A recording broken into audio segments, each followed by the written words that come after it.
하니라. 아멘. 오늘은 한 걸음 더 발전하는 교회라는 제목으로 이 본문의 말씀을 살펴보겠습니다. 여러분, 사도행전을 읽으면서 오해가 생길 수 있는 지점이 있는데요. 초대교회 공동체가 성령 안의 믿음의 역사를 이루어가는 것을 보면서 마치 이것이 완벽한 교회인 것처럼 생각하는 경향이 있더라고요. 오늘날 많은 교회들이 초대교회로 돌아가자라는 구호를 외치는 것을 본 적이 있습니다. 제가 사역했던 교회에서도 그렇게 이제 슬로건을 걸어서 현수막을 걸어서 외치기도 했습니다. 이런 외침 속에 담긴 의미는 초대교회 성도들의 건강한 신앙과 성령께서 역사하신 그 일들이 오늘날 우리의 삶에도 일어나기를 갈망한다. 그런 의미에서 그런 구호를 외치는 것이겠죠. 간단히 말해서 초대교회 성도들의 신앙 정신을 본받고 그들이 신앙의 원리로 인생을 살았다는 것을 기억하자는 의미이지, 초대교회가 외형적으로 완벽한 형태를 갖추고 있었기 때문이 아니라는 말을 좀 기억을 하셨으면 좋겠습니다. 그러니까 마치 초대교회가 조금도 수정할 것이 없을 정도로 그렇게 한꺼번에 완벽하게 형성되었다라는 식으로 초대교회를 이해해서는 안 된다라고 말씀을 드리는 겁니다. 이제 막 창립된 교회 공동체는 외형적으로 볼 때에는 불안하기 짝이 없는 기관이었습니다. 무엇 하나 제대로 갖추고 있지 못한 공동체였고, 기관으로 봐도 부족한 모습이었을 것이고, 제도로 봐도 부족한 모습이었다는 사실입니다. 그러나 성령께서 강권적으로 역사하셔서 공동체를 지키시고 또 신속하게 확장해 가시고 계셨던 것이죠. 그래서 사도행전을 천천히 읽어보면서 제가 어떤 느낌을 많이 받냐면, 무언가가, 그러니까 성령이겠죠, 무언가가 지속적으로 신속하게 예루살렘이라고 하는 지역 가운데서 교회를 확장해 가고 있다는 느낌을 받습니다. 그러니까 무언가가 신속하게 그때 그 시기에 교회를 계속적으로 확장해 가고 있다는 느낌을 받게 되는 책이 사도행전인 것이죠. 그래서 교회는 성령께서 시작하신 것이 맞습니다. 성령께서 세워가지 않으셨다면 역사 속에서 교회는 지난주 말씀처럼 가말리엘이 뭐라고 말했죠? 가만히 내버려 둬라. 굳이 박해할 필요가 없다. 왜냐하면 이런 선전은, 이런 운동은 금세 역사 속에서 소멸될 것이고 흩어지게 될 것이기 때문에 가만히 내버려 둬라. 그러니까 인간이 세웠다면, 인간이 인위적으로 만든 조직이고 기관이라면 언젠가는 다 흩어지고 소멸되게 될 것이다. 이렇게 가말리엘이라고 하는 선생은 고백을 했던 것이죠. 그러나 교회는 흩어지지도 않았고 소멸되지도 않았습니다. 그래서 교회는 성령이 세우신 기관이다, 이렇게 말씀을 드릴 수가 있겠죠. 세상 사람들에게는 그저 사람들의 마음을 선동하는 운동 정도로만 평가를 받을 수 있습니다. 제대로 된 조직, 제대로 된 기관도 아닌 그런 공동체가 오늘날까지도 계속될 수 있었던 이유는 그리스도의 복음과 성령의 역사, 그리고 이 사실을 믿는 믿음 때문이라고 말할 수 있을 겁니다. 지금도 지상에 있는 교회 공동체 속에는 많은 갈등과 문제들이 있습니다. 앞으로도 갈등과 문제는 있을 것입니다. 왜냐하면 지상에 있는 교회는 항상 불완전하기 때문입니다. 그럼에도 불구하고 교회 공동체는 이러한 갈등과 문제를 성령의 인도를 받아서 지혜롭게 극복해 나가야 된다라고 하는 것이 지상교회의 과제인 것이죠. 그런 모습으로 천상의 교회를 향하여 계속해서 교회는 달려가고 있는 것입니다. 오늘 본문을 보면 초대교회 공동체 가운데 갈등이 발생되었다는 사실을 기록하고 있고, 이 갈등을 성령과 지혜로 잘 극복할 수 있었다는 사실을 말해주고 있습니다. 나아가 결론부에 보면 갈등이 믿음으로 잘 극복이 되자 하나님의 말씀이 더욱 왕성하여졌다는 사실로 끝을 맺고 있더라는 것이죠. 그래서 오늘은 교회의 갈등과 해결이 어떤 모습으로 이루어졌는지를 좀 자세히 살펴보려고 합니다. 우선 긍정적인 상황으로 시작이 되고 있어요. 우리 1절을 한번 볼까요? 긍정적으로 시작을 하고 있는데요. 그때에 제자가 더 많아졌는데 헬라파 유대인들이 자기의 과부들이 매일의 구제에 빠짐으로 히브리파 사람을 원망하니, 그때에 제자가 더 많아졌다, 이렇게 시작을 하고 있죠. 굉장히 긍정적입니다. 고무적이죠. 여러분, 그때가 언제이죠? 지난주 말씀을 생각해 보시면 사도들이 공회에서 매질을 당하고 풀려났을 때를 말합니다. 그러니까 계속 지금 교회가 점점 강도가 세진, 정말 큰 박해를 받고 있는 그때에 뭐가 많아졌다는 거예요? 제자의 수가 증가하고 있었다. 예수님의 이름을 누구에게든지 전하지 말라는 협박도 받고 경고도 받았던 그때, 바로 그때를 말합니다. 현실적으로 볼 때에는 성도의 수가 늘어날 수 없는 때라는 것이죠. 교회의 회원 수가 늘어나서는 안 되는 때, 그럴 수 없는 때에 제자의 수가, 그러니까 성도라는 단어도 안 쓴 게 상당히 흥미롭더라고요. 그냥 제자라는 단어를 쓰거든요. 7절에도 제자라는 단어로 또 마치고 있거든요. 그러니까 예수님께서 부활하시고 승천하실 때 제자를 삼으라, 교회의 목적은 성도이기도 하지만 성도가 곧 이꼴 제자라는 뜻이거든요. 참된 제자를 삼으라. 그러니까 제자의 수가 늘어나고 있다. 박해를 받고 있었는데도 불구하고 제자의 수가 굉장히 빠른 속도로 증가하고 있습니다. 공개적인 매질을 당했죠. 감옥에도 끌려갔죠. 박해의 강도는 점점 세지고 있어요. 그러면 사람의 마음이 위축이 될 수 있고 두려울 수도 있습니다. 그런데 정반대로 그 수가 많아지고 있습니다. 믿지 않던 백성들이 회개하고 예수님을 믿게 되었고 교회의 회원수는 급속도로 늘어납니다. 수적 성장을 이루고 있는 그런 상황입니다. 그래서 진리는 항상 생명이고 능력이라는 사실을 확인하게 되는 것이죠. 우리는 늘 신앙생활을 하면서 조금 조심해야 될 부분이 뭐냐면 꼭 유리한 상황과 형편에서만 하나님의 일하심이 있다고 생각해서는 안 됩니다. 그래서 우리는 항상 성공이라고 하는 것이 하나님이 우리와 함께 하셨다라는 증거로 자꾸 고백을 하려고 하기 때문에 잘 되는 것으로 하나님의 축복이 임했다라고 말하는 경향이 많이 있습니다. 저도 물론이고 여기 앉아서 하나님께 예배하는 모든 성도도 비슷할 겁니다. 그러나 하나님의 관점으로 보게 되면 때로는 실패가 성공일 수도 있다라고 하는 관점도 가질 필요가 있습니다. 물론 당시에 우리가 피부로 느끼기에는 굉장히 힘들고 어려운 시절을 통과해야만 하지만, 그러나 하나님의 섭리 가운데 보게 되면 우리가 당장 겪게 되는 고난이나 환난이나 실패들이 어쩌면 하나님께서 더욱 일하시고자 하시는 하나님의 섭리일 수 있다라는 생각들을 하실 필요가 있습니다. 꼭 유리한 상황과 형편에서만 하나님의 일하심이 있다라고 생각하는 것은 바람직한 신앙인의 모습은 아닌 것 같아요. 불리한 상황에서도 우리가 하나님을 더욱 갈망하고 담대히 믿음으로 서게 되며 나아갈 때 하나님은 일하십니다. 제가 성경을 처음부터 쭉 천천히 읽어보면 그런 것 같아요. 대체로 유리한 고지에서 하나님께서 함께 하셨다라는 이야기는 별로 없고, 보통은 다 불리한 고지에서, 그러니까 인간이 인위적으로 자기의 능력이나 재주를 발휘해서 승리하는 개념이 아니라 인간은 하지 못한다라고 고백이 나올 때쯤에, 인간은 도저히 여기서 승리할 수 없다라고 하는 고백이 나올 때쯤에 하나님께서 일하신다라고 하는 것이 성경 곳곳에서 많이 발견이 되더라고요. 교회의 역사만이 아니라 내 오늘의 현실에서도 요행을 바라는 게 아니라 정말 하나님을 바라보고 의지하며 소망할 때 불리한 상황이라 하여도 우리의 부르짖음에 응답하시는 하나님의 역사를 경험하게 되는 것이죠. 여러분, 환난을 만나면 신앙인들은 뭐가 더 나오죠?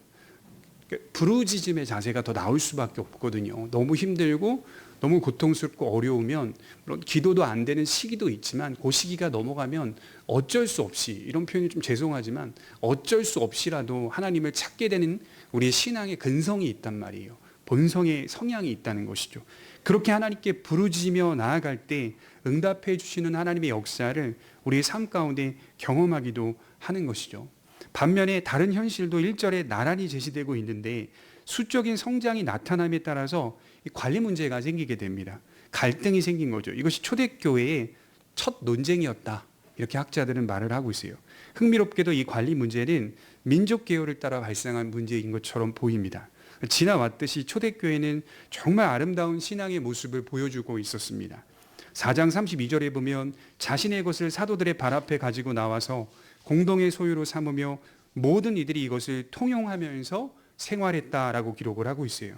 그리하여 초대교회 공동체 가운데서는 4장 34절에 가난한 사람들이 없어졌다, 이렇게 기록을 합니다. 그러니까 모든 성도들의 필요가 채워지고 있는 상황이었다는 뜻이죠.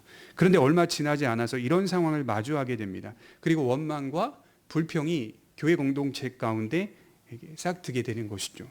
적은 규모의 교회였을 때는 큰 문제가 없었지만 이것이 점차 커짐에 따라 사도들이 주체가 되어 관리하기에는 굉장히 버겁고 힘겨웠던 것으로 보여요.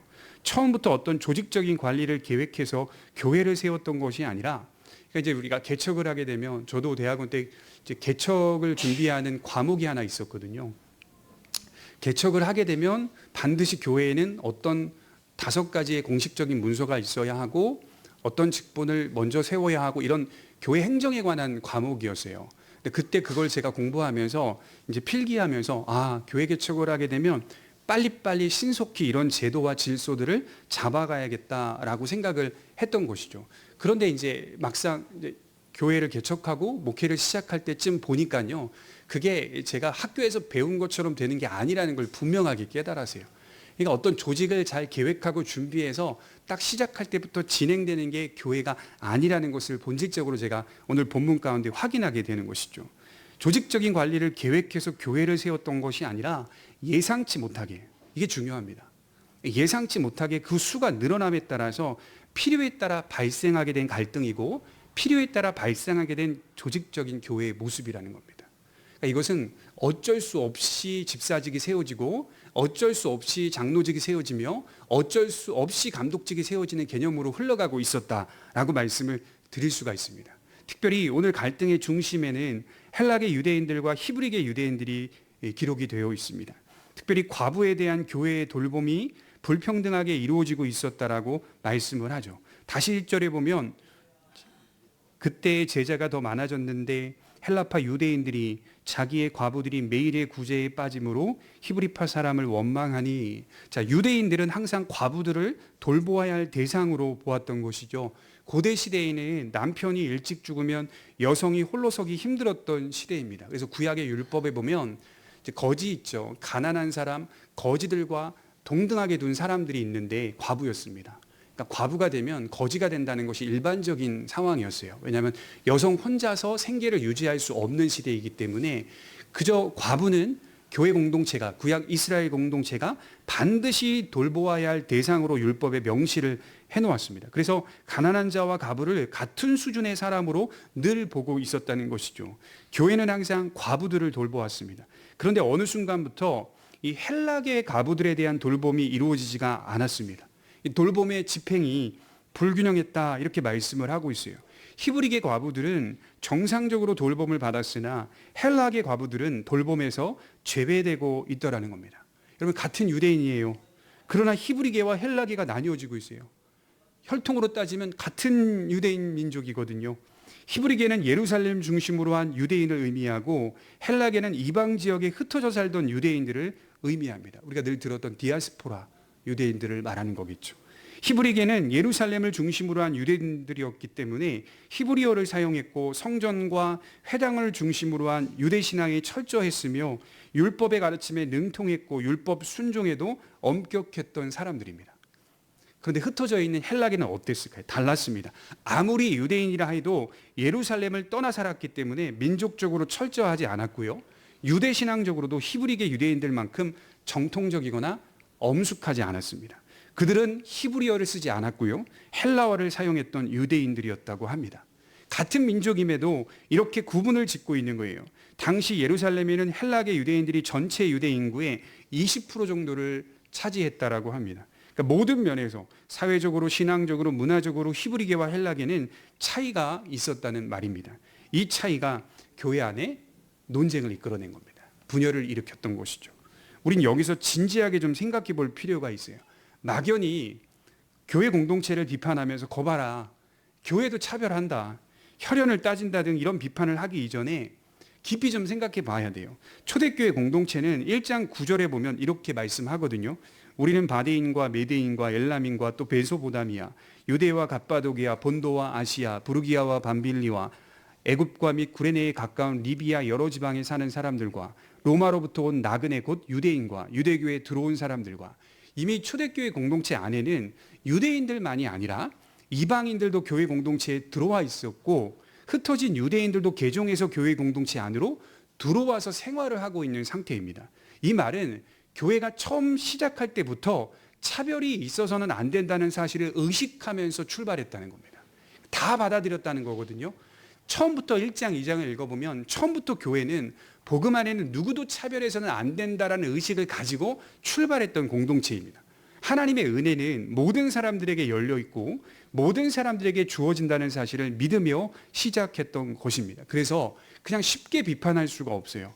대단히 높이 평가하면서도 부족한 점이 있었다라는 사실을 성경이 정직하게 말해주고 있는 겁니다. 그래서 우리는 극단적으로 생각하기보다는 교회 역시 불완전한 사람들의 모임이라는 사실을 유념해야 합니다. 그런 부족한 사람들이 그리스도의 사랑 안에서 치료되고 회복되며 세워져 가는 공동체라는 것이 교회인 것이죠. 그 전라남도 완도에 가보면요, 그 조금 배 타고 한 30-40km를 타고 나가면 죽굴도라고 하는 섬이 있다고 합니다. 그래서 그 죽굴도에 도착하면 이제 표지판이 딱 보인다고 해요. 근데 그 표지판이 뭐라고 써 있냐면 인생은 속도가 아니라 방향이다, 이렇게 써 있대요. 인생은 속도가 아니라 방향이다. 되게 그럴듯한 메시지죠. 예. 믿음 생활이라고 하는 것도 속도가 아닙니다. 믿음 생활은 본질과 방향입니다. 그렇게 신앙생활을 해야 바람직한 신앙인이 되는 거예요. 본질에 대한 분명한 가르침, 그리고 어디로 가야 하는지에 대한 철저한 방향성. 우리는 지금 과연 어디로 가고 있는가? 이 방향성을 놓치지 말아야 되고, 그 방향성은 어디서 나오죠? 본질을 믿는 믿음에서 나오는 거죠. 이 두 가지가 교회를 세워가는 중요한 지표라는 거예요. 하나님은 우리를 그렇게 키워가고 계시는 겁니다. 그래서인지 이 갈등을 보시면요, 아주 신속하게 봉합하고 해결하는 사도들과 교인들의 모습을 볼 수 있습니다. 굉장히 바쁘게 움직여요.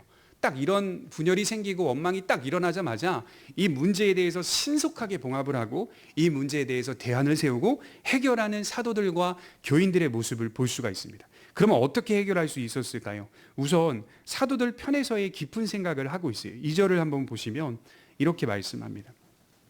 우리 같이 읽겠습니다. 2절입니다. 시작. 12사도가 모든 제자를 불러 이르되 우리가 하나님의 말씀을 제쳐놓고 접대를 일삼는 것이 마땅하지 아니하니, 일전에는 사도들이 모든 것을 관리하고 분배하고 집행하는 것이 가능했던 규모였어요. 하지만 수적인 성장이 급속도로 이루어짐에 따라서 감당할 수가 없었죠. 처음에 어떻게 시작했죠? 120명 정도로 시작했잖아요. 이 120명이 성경 기록대로 따라가 보면 3,000명 정도가 늘어나고 3,000명 이후에 남자만 5,000명 이상이 되었더라. 그러니까 굉장히 많은 수가 빠르게 지금 증가하고 있는 거예요. 감당할 수가 없었던 겁니다. 또한 그러한 일들이 점점 많아졌다는 것을 목격할 수가 있습니다. 사람이 많아지면 구제해야 할 일들도 당연히 증가할 수밖에 없는 겁니다. 12사도가 모든 일들을 홀로 하기가 어렵다는 생각에 이르게 되는 것이죠. 그리고 결정적으로 이렇게 가게 되면 무엇이 흔들릴까요? 사도들의 본질적인 사역이 흔들리게 된다. 이걸 깨닫게 된 것이죠. 하나님의 말씀을 가르치고 전하는 일에 소홀하게 되는 것이 마땅하지 않다라고 결론을 내리는 겁니다. 그래서 2절에 접대라는 단어가 헬라어 원문에 보면 식탁이라는 뜻인데요, 물질이나 물건을 세기 위해 펼쳐놓은 책상을 뜻합니다. 그래서 이제 이거를 조금 더 우리식으로 표현하면 은행원들의 책상이다, 이렇게 말하기도 하더라고요. 신경을 써서 사도들이 배분했다는 거예요. 그리고 집행을 했는데 그 중간에 이 집행이 제대로 이루어지지 않았다라고 지금 성경은 말하는 것이죠. 수천 명으로 늘어난 공동체를 관리하는데 12명의 사도로는 어려웠다는 말입니다. 그리고 사도들이 전력해야 하는 사역은 하나님의 말씀을 가르치는 일이고 동시에 그 말씀을 놓고 기도하는 일이었다는 것이죠. 그래서 여기 보면 말씀과 기도를 전념하겠다, 전무하겠다, 이렇게 고백을 하잖아요. 그래서 이 고백은요, 그냥 성도들을 위하여 기도하는 것도 물론 포함이 되지만요, 사실상 사도들에게 기도한다는 것은 하나님의 말씀을 바르게 가르치기 위하여 기도한다, 이런 뜻입니다. 그래서 말씀을 제대로 가르치기 위해서 기도하며 하나님의 은혜 안에 머물러 있다. 말씀을 전할 수 있는 능력이 어디서 나오느냐? 기도에서 나온다, 이런 뜻을 담아내는 내용입니다. 하나님의 영으로 충만하여 하나님의 말씀을 전하기 위해서는 말씀과 함께 기도가 있어야 한다는 것이죠. 그래서 오늘날 교회도 마찬가지입니다. 목사는 다른 일로 바쁘기보다는 말씀을 연구하고 기도하는 일에 시간을 할애하는 것이 정상적인 목회자의 직분입니다. 그게 목사에게는 수고이고 고생이고 바람직한 의미가 되는 것이죠.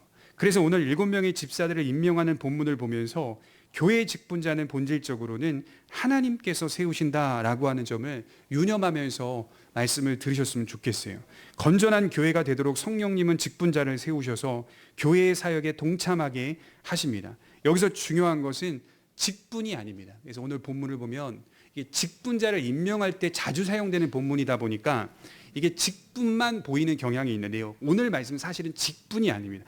직분을 맡은 사람들의 신앙을 눈여겨보라는 거예요. 그 직분을 맡은 사람들의 신앙을 눈여겨봐라. 직분자가 중요한 게 아니라 그 자리에 임명된 참된 신앙인의 모습을 보셔야 한다. 그래서요, 참 재밌더라고요. 7절까지 집사직의 임명을 다 거론을 하고 나서요. 8절에 누가 나오냐면 집사가 나옵니다. 뽑힌 집사, 대표적으로 누구죠? 스데반이 나오는 거예요. 스데반. 이렇게 뽑힌 사람이 이렇게 진실한 사역을 하는 걸 보라. 이게 신앙의 직분이 중요한 것이 아니라 그 직분 안에 담긴 내용, 그가 가진 신앙을 보라는 거예요.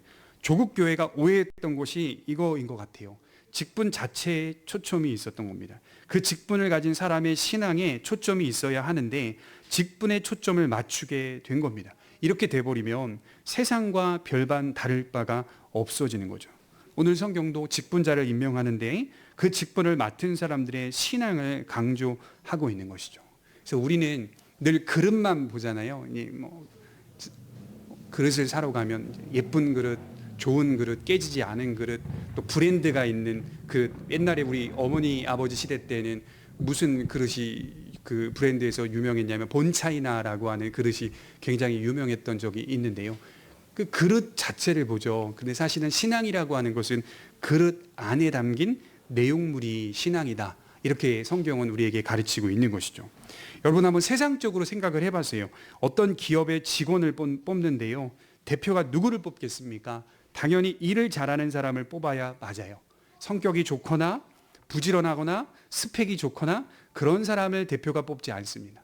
기업은 이윤을 추구하는 곳이어서 무조건 일 잘하는 사람을 뽑는 게 맞아요. 일을 잘하면 기업도 살고 사장님도 편합니다. 맡기기만 하면 잘하니까요. 그런데 교회도 그렇게 세워서는 안 된다는 거예요. 교회의 직분자는 이렇게 세워지지 않습니다. 우선적인 게 뭘까요? 신앙입니다. 신앙. 그래서 사도들은 3절을 한번 보면 이렇게 기준을 정해주고 있어요. 3절과 4절입니다. 형제들아 너희 가운데서 성령과 지혜가 충만하여 칭찬받는 사람 7을 택하라. 우리가 이 일을 그들에게 맡기고 우리는 오로지 기도하는 일과 말씀 사역에 힘쓰리라 하니. 직분을 받는 사람들의 자격은 중요한 구성 요소 2가지를 가지고 있다고 하는데 하나는 영적인 사람이어야 한다. 반드시 영적인 사람이어야 한다. 그들은 성령의 인도를 받는 사람이어야 한다는 겁니다. 제가 이 부분을 계속 연구하고 찾아봤거든요. 성령과 지혜를 따라 성령과 지혜가 충만한, 이게 도대체 무슨 의미일까 자세히 들여다봤는데요. 이게 늘 항상 자신의 삶에 공급하는 능력이 하나님으로부터 온다는 사실을 인식하며 사는 사람, 하나님께로 공급을 받고자 늘 엎드리는 사람, 모든 능력과 모든 공급하는 지혜와 힘은 하나님께만 있다고 생각하며 믿으며 사는 사람, 성령의 인도를 받는 사람이겠죠. 일을 잘하는 것이 결코 먼저가 아닙니다. 제일 중요한 건 거듭나야 하고 교회의 본질을 알며 교회를 사랑하고 성령의 인도를 받아 지혜롭게 삶을 세워가는 사람이어야 한다는 것이죠. 그래서 여러 재능들이 많이 있는 사람보다는 믿음이 있는 사람을 세우는 게 맞습니다. 또 한 가지는 다른 사람들에게 훌륭하다고 인정을 받아야 한다는 것이죠. 이것은 믿음과 함께 인격을 갖춘 사람이어야 한다는 뜻입니다. 그래야만 이러한 직무를 잘 감당할 수 있다는 말이 되는 것이죠. 한번 보십시오, 여러분. 세상의 기준하고는 전혀 다른 기준 아니겠습니까? 만일 교회가 세상적인 기준으로 직분자를 임명하고 세우고 있다면 대단히 위험한 일을 벌이고 있는 거예요. 그래서 우리는 항상 믿음을 기준으로 서로를 바라봐야 하는 거예요. 그러니까 서로가 경쟁이라는 말은 좀 잘못된 표현이긴 하지만 서로가 서로를 교통하고 사랑하고 서로를 위하여 기도해 주면서도 동시에 서로의 신앙을 견지하는 것도 필요한 거예요. 그가 바른 신앙 안에서 살고 있는지를 스스로 바라보고 점검하며 또 때로는 독려하고 때로는 내가 그 사람을 보며 동기부여를 받고 그러면서 신앙의 공동체를 세워가면서 또 이러한 직분자를 뽑을 때에 그를 추천해 줄 수 있는 마음이 생기는 것 아니겠습니까? 서로가 믿음의 건강함을 갖추고 있는지 성령의 인도를 받아 지혜로 판단하며 살고 있는지를 눈여겨보아야 한다는 것이죠. 7명의 집사를 뽑는 본문이지만 본질적으로는 모든 직분자에게 공통으로 해당되는 기준이라는 것이죠. 그래서 신학자들은 오늘 본문을 임명직의 기원이다 이렇게 말을 하더라고요. 모든 임명직의 기원이 오늘 집사 7명을 뽑는 사건이다. 또한 흥미로운 대목이 나오는데요. 사도들이 직접 임명하기보다는 이렇게 말하고 있어요. 3절에 너희 가운데서 택하라 이렇게 지도해 주고 있어요. 본인들이 직접 뽑아도 되는 거 아닙니까? 사도의 권위가 있는데요. 사도성이라고 하는 것이 독특하게 그 시대에 분명하게 주어져 있는데요. 그런데도 불구하고 사도들은 너희 가운데서 너희가 택하라 이렇게 지도해 주고 있어요. 선출의 의미를 담아내고 있습니다. 교회 공동체가 마땅한 사람을 스스로 고르라라고 하는 의미입니다. 성도들이 선택하면 사도들이 인준해 준다는 거예요. 그래서 뒤에 보면 성도들이 선택하여서 뽑힌 그 집사들이 사도들의 안수를 통하여 인준을 받습니다. 사도의 권위로 인준하고 임명하게 됩니다. 대체로 흡족할 만한 절차를 밟고 있습니다. 여러분 일전에 가룟유다 뽑을 때, 가룟유다 대신해서 마띠아 뽑을 때 생각나십니까? 1장 26절에 보면 가룟유다 대신에 마띠아를 사도로 세울 때 몇 가지 기준에 충족이 되어야 한다. 이걸 먼저 제시하고 나서요. 그리고 나서 충족된 사람을 뽑은 후에 그 다음에 마지막에 뭐 하냐면 제비 뽑기 합니다. 몇 가지의 조건에 충족이 되는지를 먼저 보고 그리고 사람 몇 명을 뽑은 다음에 그 다음에 거기서 한 번 더 제비를 뽑아서 하나님의 뜻을 발견합니다. 그 역시도 아름다운 방식이었다라고 볼 수가 있어요. 오늘은 한 발 더 나아가서 교회 공동체가 전체가 참여하여 스스로 택하는 방식을 채택했던 것이죠. 그래서 5절에 보시면 온 무리가 이 말을 기뻐하여 참여했다 이렇게 기록하고 있어요. 모든 사람들이 흡족할 만한 지도였다. 너무 기뻐했다라고 하고 있어요. 그리고 집사직으로 뽑힌 사람들의 이름이 소개되고 있는데요. 이게 정말 흥미로워요. 7명이 뽑히는데 이 사람들의 이름을 보니까 정말 흥미로워요. 스데반, 빌립, 브루고로, 니가노르, 디몬, 바베나, 안디옥 사람, 니골라. 왜 흥미롭냐면 이 7사람이 모두 헬라계 유대인들입니다. 히브리계가 한 명도 없어요. 전부 다 헬라파 사람들이에요. 히브리계가 없어요. 사도들의 지혜가 보입니다. 성경에 기록은 되어 있지 않지만 사도들은 구제의 책무를 히브리계 유대인들에게 맡기지 않은 거예요. 차별을 받고 있었던 헬라계 유대인들에게 맡긴 겁니다. 그러니까 성경에 기록은 안 되어 있지만 나름대로 어떤 사람들이 후보군에 있어야 하는지를 먼저 지도해 준 겁니다. 이 헬라계 안에서 뽑아라. 먼저 지도해 준 거예요. 7명이 다 헬라파 사람들이에요. 누가 원망하고 불평했습니까? 1절에 보면 헬라계 유대인들이 불공평하다고 문제를 제기했습니다. 그들의 아픔을 이해하고 그들 편에서 그들 입장에서 공적인 직분을 맡기게 된 겁니다. 특별히 또 재밌는 건 안디옥 사람 니골라가 뽑히는데요. 니골라 집사님이 뽑히는데 이 사람은 유대인도 아니었습니다. 이방인이에요. 그냥 안디옥 사람이었어요. 그는 헬라계 유대인 가운데 속한 사람도 아니고 그저 이방인 개종자입니다. 이 역시도 상당히 특별해 보입니다. 여러분 이들은 주로 무슨 사역을 했던 사람들일까요? 구제의 사역을 했던 사람이라고 성경은 말해요. 단지 행정적인 일에만 참여했는가? 쭉 읽어보니까 그렇지는 않은 것 같아요. 왜냐하면 8절부터 시작되는 스데반의 사역을 보면 거의 사도들하고 동급입니다. 거의 사도들과 준하는 사역을 스데반 집사님이 하고 있는 걸 보게 돼요. 더 나아가 스데반과 빌립은 거의 사도의 권능을 보이고 있는 것처럼 나타나고 있습니다. 그래서 초기 교회의 집사직은 단순히 교회 행정에 참여하는 직분으로만 이해할 수가 없어요. 초대교회 집사직은 오늘날 안수집사직의 기원이고 임명직의 기원이 되지만 본질적인 사역에서는 많은 부분 다르다는 점을 유념하셔야 돼요. 그래서 여기 뽑힌 집사직은 거의 사도와 준하는 집사직입니다. 그래서 오늘날 이게 안수집사님들을 뽑는 근거의 본문이 되기는 하지만 연속성이 있고요. 비연속성이 있습니다. 연속되는 부분이 있고요. 연속되지 않는 부분이 있다는 사실을 기억하면서 직분에 대한 이해를 가졌으면 좋겠어요. 무엇보다도 인상 깊은 것은 교회의 직분은 혈통도 아니고 학력도 아니고 재산의 유무도 아닌 오직 믿음으로만 판단을 받는다는 것이죠.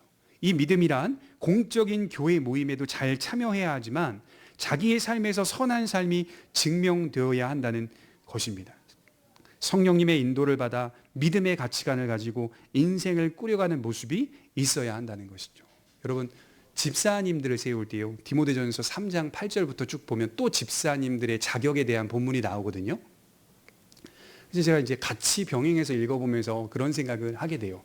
교회가 집사를 뽑을 때 정말 거의 정확하게 살펴볼 수 있는 방법이 하나 있겠다. 뭐냐면 아내에게 물어보는 거죠. 선거도 해야 되지만 그 선거보다는 제가 볼 때는 좀 정확하게 좀 알려면 그 남편분의 아내에게 가서 물어보는 겁니다. 남편이 가정에서 어떻게 생활하시나요? 신앙을 세워가려고 노력하시나요? 이렇게 아내에게 솔직하게 물어보면 아내가 남편에 대해서 답변을 해주죠. 그러면 거의 대부분은 정확하게 나올 것 같아요. 제가 볼 때. 왜냐하면 디모데전서 3장 8절부터 쭉 이하를 읽어보면 그 아내가 남편을 바라보고 있는 본문이 나오거든요.